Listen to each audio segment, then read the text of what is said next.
Tom Golden, thank you for correcting me. I got what I call the origin story of you getting going, not quite correct, but it was dramatic. And that's why I wanted to interview you now and get it corrected. And I apologize for my mistake. I've known you so long. Anyway, we won't go into the story I thought it was, but I think the real one's just as good Yeah, as well, getting in and really discovering the issue of how men grieve differently. yeah. And it took a lot to get me to see that. I trained in school, got out of graduate school, and couldn't get a job. It took me a year literally to get an offer for a job. And the offer came from a Center for Death and Dying. I didn't know much about death and dying. That wasn't my forte, but I said, I can do it. Sign me up. So they signed me up all right. And when I got there, I found out that there were 17 other therapists there, all of which were women, every single one of them. And they had some pretty strong attitudes about men. Men don't grieve. Men are not dealing with their feelings, this kind of thing. And so what would happen is that they would send me all of the male clients. So I got this big caseload of men and a couple of women. And I loved working with the women because what I've been taught to do in graduate school worked. It's like you sit and you talk about feelings, you talk about the past, you have good eye contact, make good eye contact. What does eye contact do with men, Martin? Makes them Challenge. uncomfortable. Yeah, exactly. It's Challenge. challenge. It means let's compete. I'm on top of you, kind of thing. Yeah. And so, and eye contact for men with women, that's a little bit of a different thing. Yeah. But men and men. So here I was putting them into a place where they weren't relaxed. They weren't wanting to open up. They're more challenged than anything else. So, I had a hard time, and I started thinking, what's wrong with these men? Maybe these other female therapists were right. I started studying things, and there wasn't much out there to study um, about men at that time. This was like in the late 70s, early 80s. And I bumped into this research on anthropological, cross-cultural research on grief. I started reading, and the more I read, the more excited I got, because what they said over and over and over again, I read like 4 or 5 different studies, and each one showed that these men in these indigenous tribes, indigenous groups, would be given tasks after a death. They'd be given things to do, you know, and and the women were given a place to talk and emote. And started thinking, holy crap, maybe I'm just missing something here. And then I started thinking about it. I thought, oh no, guess what? We've subcontracted all of the things to do after a death. Someone else gives the eulogy. Someone else digs the grave. Someone else makes the coffin. Someone else takes care of the body. I mean, it's all these things to do that these indigenous men would do naturally and automatically. All of those things to do got subcontracted out. So it leaves men in today's Western cultures, like the United States, in a funeral home, tapping their foot with nothing to do. And I realized at that time, these men would much rather be building the casket together. They'd all get together and build the damn thing. And as they're building it, they'd be grieving. They'd be talking about the guy that's going in the casket, which is exactly what my brother and I did for my father when he died. We built the box to hold his ashes. And it was his friends would come over to the workshop, and we'd all work together, and we'd tell stories about my dad. And, there's plenty of tears drop down, the sawdust on the floor. If you'd taken that same group of men, and people talk freely, it's talking freely about what they'd done, stories about this, stories about that. You're taking that same group of men, put them into the living room, and put them in a circle and say, okay, talk about your grief. No, it would not work. So I realized, holy crap, we're missing the boat here. Men naturally will move towards action when they're healing from loss. They'll naturally do it. Almost every man I've ever known will move towards some sort of action. Now, that's not altogether true. About 10, 15% will tend to grieve more like women. They talk more.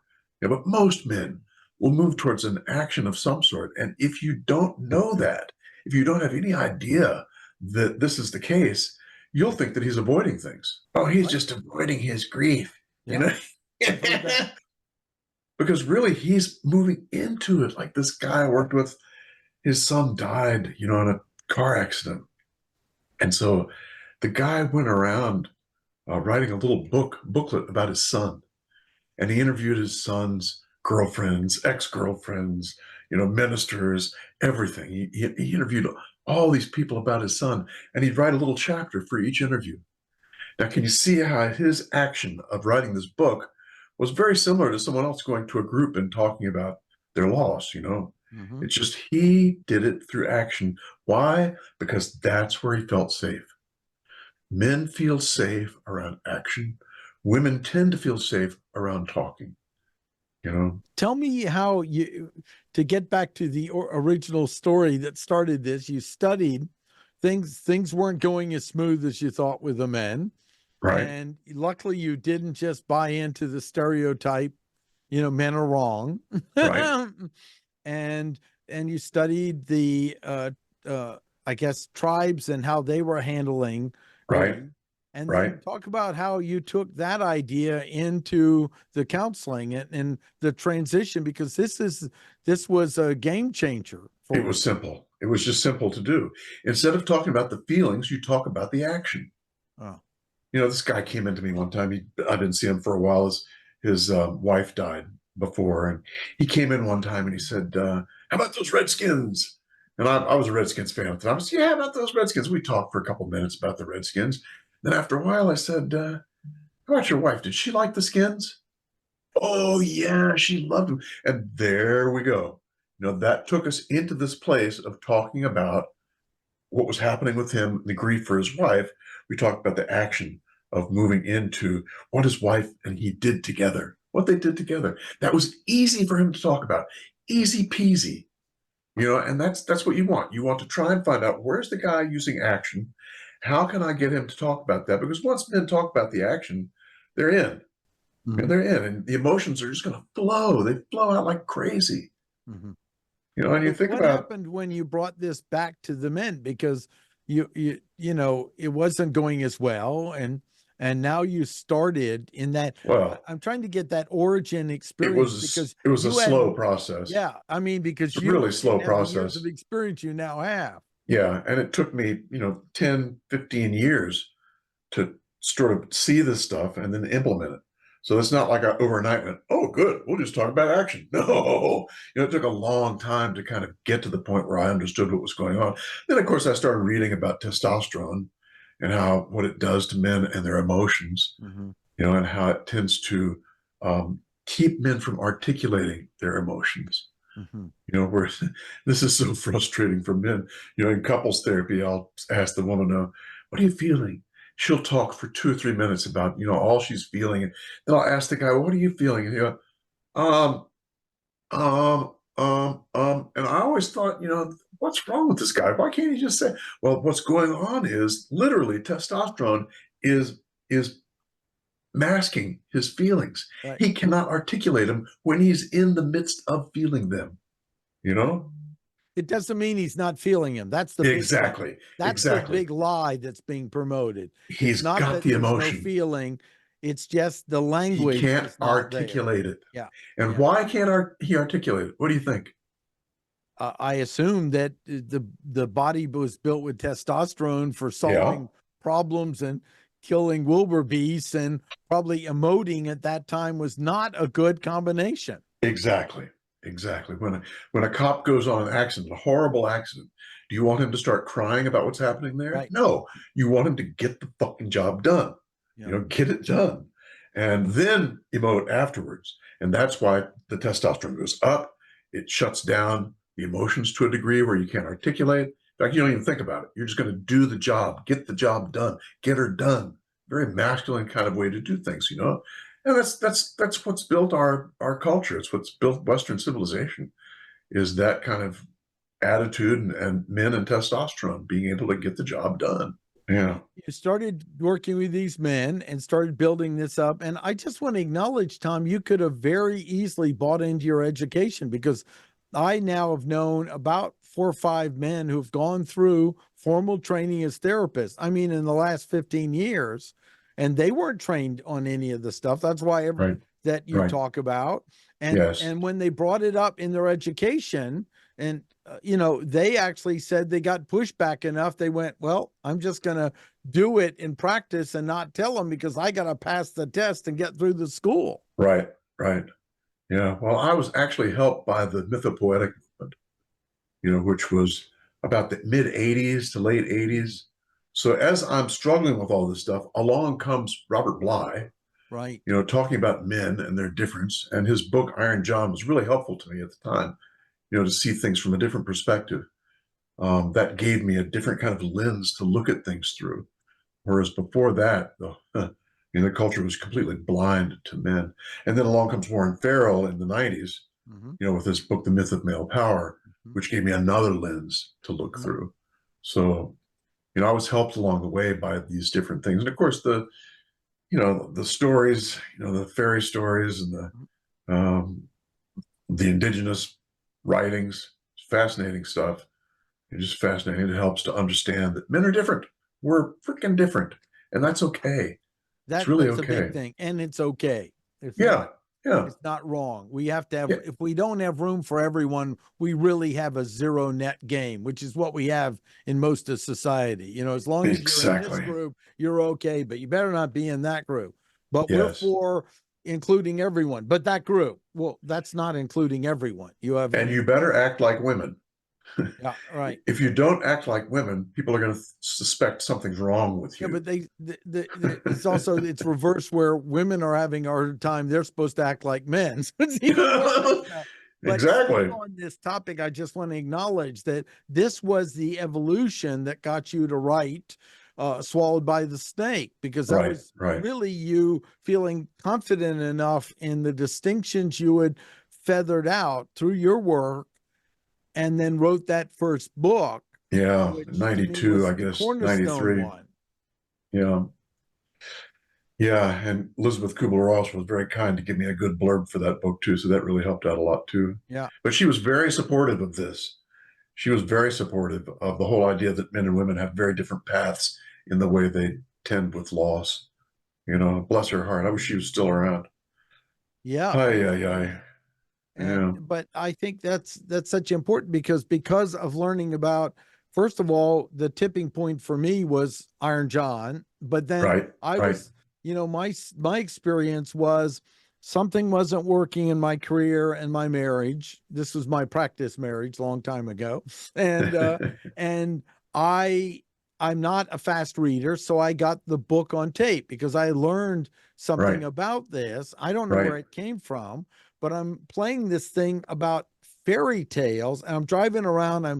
I'm doing field service for IBM, and I'm like overwhelmed with emotions, tears running down my face. And unfortunately, I wasn't with a therapist that didn't I had gotten some therapy, but he was traditional. He's like, "Oh, this is good, you should express these." And I was starting to feel these feelings, and then I looked at my wife at the time, and she had a look of disdain. Well, I understand why, Right. because he Right. was applying that model he had learned in school. And he Right. goes, "Well, you should just share your feelings at work." I go, "I'll lose my job, you know?" Right. And Right. then that book really showed me, oh no, it's okay that it's a different way. And that was the Yes. cornerstone, Iron John, but I heard it through Yeah. the audiobook set.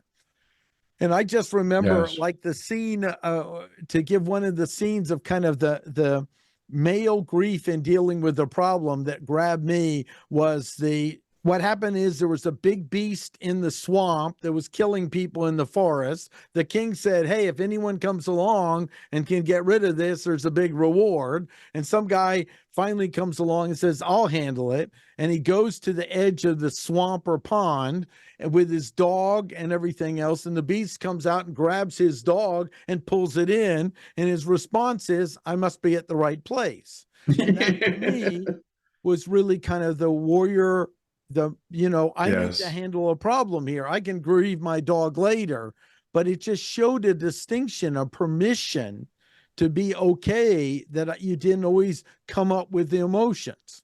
Right. Right. Exactly.